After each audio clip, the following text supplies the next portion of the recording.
Namaste everyone and welcome to the series where we are solving all the 114 sets that have appeared ever in the DLR section of CAT from CAT 17 till CAT 2024 and today I'm going to discuss CAT 2022 slot 2 का quant based reasoning का एक और set. By now you are familiar with the FATE framework, so very quickly glance at it. Familiarity, ambiguity, time consumption, extra info in questions you are familiar. Let's look at this set and decide what do the parameters refer to as far as this set is concerned. क्या करना चाहिए या नहीं करना चाहिए. So when it comes to familiarity, क्या हमें distribution करना है, कुछ टेबल में वैल्यूज मिसिंग वैल्यूज फिल करनी है. हाँ, so team at 30 more households, कुछ हाउस होल्ड्स विजिट हो रहे हैं, employ to sell a product and that person is actually meeting some people and selling some products और total 100 items कुछ sell कर रहे हैं. So we are familiar with this set, nothing new. Ambiguity in terms of clues, एक बार clues देख लें. Over the 2 days all 3 of them met the same total number of households, sold a total of 100 items. Nothing in terms of ambiguity, कुछ ऐसा नहीं है जो दिक्कत दे. So ambiguity is also in our favor. Time consumption we don't know.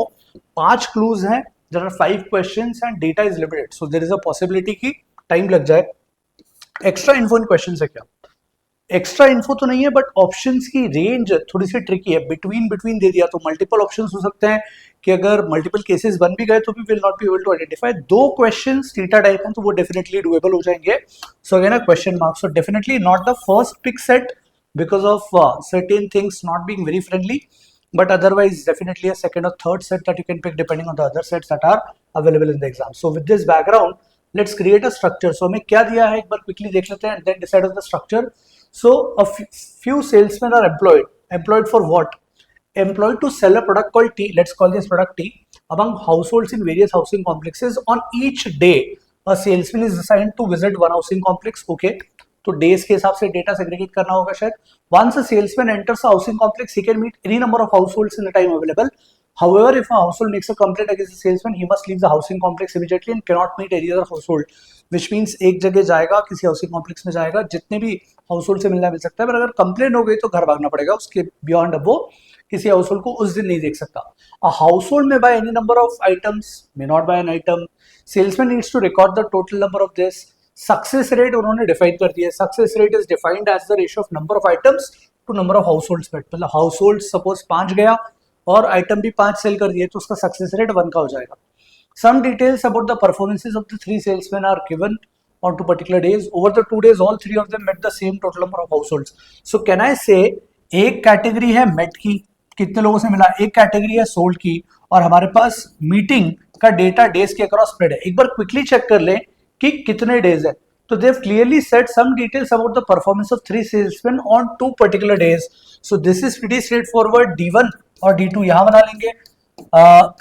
जो item sold है उनके लिए भी D1 D2 बना लेंगे, और जो 3 सेल्समैन है T, H और L, उनके लिए ऐसा matrix we can create. So let's have a look at the matrix that we typically would follow.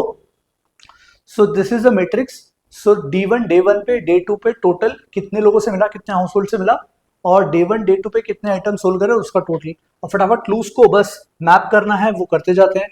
So what is given, success rate वाला पार्ट हम बाद में रेफर कर लेंगे. सक्सेस रेट को लिख ही देते हैं. Number of households met divided by the number of households met, ratio of number of items sold to the number of households met. So number of items sold, IS लिख देता हूँ, divided by HH, ये हमें success rate दे देगा. Over the 2 days all 3 of them met the same total number of households. Met the same total number of households, तो can I allocate a number P everywhere here? सब same लोगों से same number of households को मिले, and each of them sold a total of 100 items. So ये भी बहुत straight forward data, बढ़िया लग रहा है. 100 आइटम्स इन्होंने ही सेल करे तो टोटल आइटम सोल्ड 100 हो गया. We are done with the first clue. Will not be required to refer to this clue. Remember, this is the way you are expected to solve. Second, on both days L met the same number of households. On both days L met the same number of households. तो P/2 हो जाएगा because total P है. या फिर ये कर सकते हैं कि यहाँ दोनों को P दे दें और इसको 2P कर दें, तो फिर सबको 2P करना पड़ेगा बिकॉज यू नो का डेटा सेम है. सो ये हो गया met the same number of households and sold the same number of items. 100 में same number of items is pretty straight forward. दोनों दिन उसने 50-50 आइटम सेल करे. So pretty good data so far, so good. Second clue is done. Let's look at third clue now. H could not sell any item on the second day. H could not sell any item on the second day. Day 2 पे item 0 है तो total 100 करना है, तो ये भी बहुत straight forward, बढ़िया लग रहा है अभी तो set. could not because the first household complained. तो ये रीजन की कोई जरूरत नहीं, फालतू का स्ट्रेच करने के लिए रीजन दे दिया. हाउसहोल्ड डे 2 पे कोई नहीं मिला एच को. Third clue is done. Clue fourth, T met 30 more households on the second day than on the first day. T met 30 more households on the second day than on the first day. अब इसे लिखने का तरीका ऐसा हो सकता है कि सपोज आप एक वेरिएबल मान लो, सपोज वेरिएबल माना a, तो यहाँ पे a plus 30 हो जाएगा. But then what you will do is you will say 2a plus 30, इन दोनों का टोटल 2p होना चाहिए. तो आई प्रेफर कि सबको एक ही वेरिएबल में कर लो, बिकॉज आपने p लिया है. आप 2a की वैल्यू निकालोगे 2p minus 30, a की वैल्यू निकालोगे p minus 15, और a की वैल्यू p minus 15 जब लिखोगे, सो ये वाली वैल्यू कितनी आ जाएगी, p plus 15. So rather than doing it this way, you could have directly done this earlier कि आप इसको p के फॉर्म में लिख देते. जब आपको पता है कि ये 30 ज्यादा है, तो करस्पॉन्डिंग प्लस 15 माइनस 15, 30 का डिस्ट्रीब्यूशन आप करके लिख सकते थे. This comes with lot of practice of solving equations कि आप डायरेक्टली p minus 15 और p plus 15 कर दो. तो 30 का जो डिस्ट्रीब्यूशन करना है वो 15 कम इधर, 15 ज्यादा इधर. जब आप दोनों को ऐड करोगे तो प्लस 15 माइनस 15 कैंसिल हो जाएगा, 2p आ जाएगा, जो हमने अभी इक्वेशन से डिराइव कर लिया. But you could have directly written it, is what I am saying. तो ये पार्ट आ गया हमारे पास कि T met 30 more households on the second day than on the first day, which is fine. Fifth clue, T success rate. Success rate क्या होता है, item sold divided by. तो T का सक्सेस रेट, अभी हमारे पास क्या पैरामीटर नहीं है सक्सेस रेट के लिए, टी के सक्सेस रेट के लिए D1 D2 का डेटा नहीं है. So let's allocate some variable here. Let's यहाँ के दे दिया, तो बचा हुआ क्या मिलेगा, 100 माइनस के. सो पूरे मैट्रिक्स में k and p, these are the only two variables. और अगर ये दो वेरिएबल्स हैं तो आई एम प्रीटी श्योर कि सेट दो इक्वेशन बन जाएंगी, तो सॉल्व हो जाना चाहिए. और शायद ये फिफ्थ क्लू वो दो इक्वेशन देगा. T success rate was twice that of L on the first day. T का success rate on day 1 was k by p minus 15. This was twice of what, of L on the first day. L का success rate 50 by p है, इसका twice मतलब 100 by p. एक part तो ये आ गया equation का. And it was 75% of L on the second day. Second day पे 100 माइनस के आएगा, 100 minus k divided by p plus 15. This is 75%, 3/4 of again 50 by p. 50 by p. दो equation, दो variable, we can always solve, we can solve it. But I have a very strong suggestion here कि जब भी इस तरह का data आए, please try hit and trial at least for the first 15, 20, 30 seconds. उससे कहानी बहुत जल्दी सॉल्व होगी, बिकॉज दो इक्वेशन, दो वेरिएबल क्वाड्रेटिक बनता हुआ दिख रहा है, या कुछ कैंसल आउट होगा तो अलग बात है, but otherwise it will become complex. So first things first, सबसे पहली गट फीलिंग वाली वैल्यू क्या आती है कि जब 50 100 है, p 2p है, p minus 15 p plus 15 2p करना है, और फिर इस तरह के रेशियोज को जस्टिफाई करना है. So think of certain values जो आप यहाँ फिल कर सकते हो, जिस तरह से डेटा को डिस्ट्रीब्यूट करना है. आपको ये देखना है कि p एंड 5 से करेगा, ये मेरा फर्स्ट थॉट है, क्योंकि 15 और माइनस और प्लस करके generally you will expect an integer last में 0 वाली वैल्यूज, बिकॉज 100 के आसपास का डेटा दिख रहा है, तो 10 20 30 इस तरह का हो. तो ऐसा नंबर जो 15 से बड़ा हो, p 15 से बड़ा हो, और ऐड करने पर 15, सब्ट्रैक्ट करने पर 15 डिजिट 0 आ जाए. तो नेक्स्ट नंबर 15 से बड़ा जो 5 से एंड करता है, वो मुझे नंबर दिख रहा है 25. क्यों? क्योंकि मुझे 15 से बड़ा चाहिए p, और 15 से बड़ा 5 से एंड करने वाला नंबर 25 होता है. तो I just do a quick hit and trial. I will use a different colour marker for this and tell you कि ये हमने अज्यूम करा. You can always solve, but अगर 25 मान ले तो 25 minus 15 is what, 10. 25 plus 15 is what, 40. और यहाँ पे p की वैल्यू हमने 25 मानी है, सो 25 this becomes 50. All the values become 50 each. एक बार क्विकली देख लें k की वैल्यू क्या थी. तो 25 minus 15 if you put, तो this becomes 10,000. 1000 by 25 40, तो k की वैल्यू 40 आती, ये वैल्यू 60 आती. एक बार आप वो डेटा चेक कर लें करस्पॉन्ड करता हुआ कि 50 by 25 l का जो या 100 by p हमने बोला था ट्वाइस ऑफ p, तो ये जस्टिफाई कर रहा है क्या. k की वैल्यू हमारी कितनी आई है, k की वैल्यू आई है हमारी 40 upon 10. And does this equal 100 by 25? Yes it does. मतलब we have been able to identify these values directly. Just मैंने हिट एंड ट्रायल कैसे लगाया बताया. मैंने बोला p 5 से एंड करना चाहिए और 15 से बड़ा होना चाहिए. 15-20 सेकेंड 30 सेकेंड पहला हिट एंड ट्रायल करने में कोई दिक्कत नहीं है. Now let's actually try and solve this. So this is not a substitute for learning.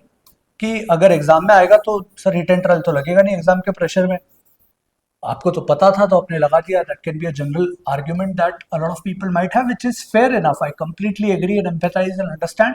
So now अगर ऐसी सिचुएशन देती तो सॉल्व कैसे करेंगे वो भी एक बार क्विकली देख लें. So I want to simplify this. तो पहले सिंप्लीफाई कर लेते हैं. तो आ जाएगा k into p is equal to 100 into p minus 15. इसको एज इट इज रखते हैं. यहां से k का सब्सटीट्यूशन कर देंगे p के फॉर्म में जब यहां आएगा. क्रॉस मल्टीप्लाई यहां भी कर लेते हैं तो will get 400p minus 4kp. This in turn is equal to आ जाएगा 150p plus 15 का स्क्वायर 225 2250. कैन आई से kp रख देते हैं बिकॉज kp यहाँ पे भी है kp यहाँ पे भी है. kp का प्रोडक्ट p के फॉर्म में रख देंगे तो काम हो जाएगा. तो आई राइट इट दिस वे कि 400 माइनस ये जो 4kp है तो minus 4kp is 100 times of p minus 15. This in turn will be equal to 150p plus 2250. Hopefully अब simplify हो जाएगा. So 400p था यहाँ पर तो I am simplifying this. 400p minus 400p तो cancel हो गया. बहुत बढ़िया. I hope I have not done any calculation mistake. और ये minus 400 into 15 ये हो गया 6000. 6000 is equal to 150p plus 2250. So what you essentially get is 150p is equal to 2250 minus करा तो 3750. 0 से 0 कैंसिल. p की value 375 by 15 which is 25. p की वैल्यू आ गई, पुट कर दो. k की वैल्यू हो जाएगी 40. So we are done with all of this except h के डिस्ट्रीब्यूशन की वैल्यू. h के डिस्ट्रीब्यूशन की वैल्यू भी निकल जाएगी क्या? हाँ, क्योंकि हमें पता है कि वो डे 2 पे एक ही दिन विजिट कर रहा है बिकॉज उसकी कंप्लेन हो गई थी और एक भी सेल नहीं कर पाया. तो बचा हुआ 2p कितना था? 2p था हमारा 50. तो यहाँ पे 49 आ जाएगा. तो सारी वैल्यूज फिल हो गई हैं. We just need to answer the questions now. So erase this all data and let's move to the questions. So this is the table that we've been able to identify. K की value हमारी 40 आ गई थी, P की value 25 आ गई थी, उससे पूरा table fill हो चुका है. Let's look at the questions. So questions में बोला है what was the total number of households met by TH and L on first day. TH and L का first day का total. तो इसे जल्दी कैसे करेंगे? मैं इसे 50 मान लूंगा. 50 और 35 85 होता है. 85 minus 1 84. So my answer on day 1 is 84. I hope this is clear. Second, how many tea items were sold by T on the first day? T first day item sold is 40. तो just be careful. कई बार हम ये 10 लगाने की जल्दी हो जाती. तो हमने sold बोला है. Households visit करे या met करे वो नहीं बोला है. How many households did L meet? L meet households on second day. L ने second day कितने households meet करे? 25. So the number is between 21 and 29. So this is an interesting intelligent move by IIM authorities की range दे दे तो directly value put करके आप जो हम पिछली इक्वेशन में कर रहे थे कि यहाँ 25 दे देते सपोज तो एक ऑप्शन मिल जाता ना. 4 ही वैल्यू पुट करना पड़ती, काम हो जाता. तो ये नहीं देने का is was a very smart move. I would have looked for these options कि यार कहीं से मिल जाए हिट एंड ट्रायल तो बढ़िया काम होगा. How many households did T meet on the first day? Households T met on the first day 10. तो विल आंसर इट एज 10 और लेस. एक बार चेक कर लें. टी फर्स्ट डे मीट 10 और less. Which of the following statements is false? Among the three T at the highest success rate. So you can compare. T का highest success rate था क्या? First day. तीनों में first day T का success rate था 4 का. इसका 100 by 49 will be 1 point something, 2 point something और 50 by 25 this is T. तो ये तो true है. हमें पूछा है कौन सा false होगा. जनरली मैं ऐसा करता हूं कि अगर पहला false नहीं आया और एक ही false होना है तो I'll go for fourth option because जो बनाने वाला है सोच रहा होगा कि अगर sequentially जाओगे तो टाइम कंज्यूम होगा तो I'll go to fourth. But उसमें भी कोई it's luck only. But generally this is what I prefer. So I'll straight away go to fourth. Among the three, T had the highest success rate on second day. Among the three, T had the highest success rate on second day. Second day के success rate में यहाँ लिखते जाता हूँ 60 by 40 1.5 है और इसका success rate तो 0 है day 2 पे second वाले का और third वाले का 50 by 25 2 है. तो T had the highest success rate? No, this is false. Who had the highest success rate? L. So clearly choice 4 is false. Correct answer is D. We'll save time on trying out other options. The important learning from this set, one was creating a good structure. D1, D2, met, sold, confusion नहीं करना है. Second more important takeaway was putting values. And believe me, इस बार तो उन्होंने options intelligent बना दिया है between 21 and 29 बोल के. But a lot of times you'll get options जहाँ पे 10 25, 30 इस तरह का कुछ क्वेश्चन बनेगा. Just pick up 4 options from there, plug in those values, check for the corresponding batch and you'll get your answer. So that's it from my side. I'll take a leave. Keep watching, keep solving, and I'm sure you're going to have a fabulous DLR percentile whenever you appear in CAT. That's it from my side. I'll take a leave. Ciao.